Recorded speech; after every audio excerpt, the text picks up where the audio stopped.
முதல்ல சாவியை வந்து ஆஃப் பண்ணி இருக்கணும். ஆஃப் பண்ணிட்டு அதுலயே இந்த ட்ரிப் பட்டனை அழுத்தி பிடிச்சிக்கோங்க.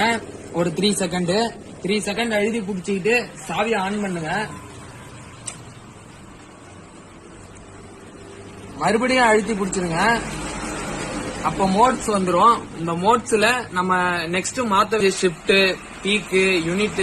இதுல வந்து ஷிஃப்ட்ங்கிற ஆப்ஷன் இருக்கும். ஷிஃப்ட் இண்டிகேட்டர் இதை பாருங்க. ஷிஃப்ட்ங்கிற ஆப்ஷனுக்கு வந்துருங்க. இருக்கு பாருங்க, ஷிஃப்ட் இண்டிகேட்டர். ஷிஃப்ட வந்து ஃபர்ஸ்ட் அழுத்தி பிடிங்க. டைப்புங்கிற ஆப்ஷனுக்கு வந்துரும்.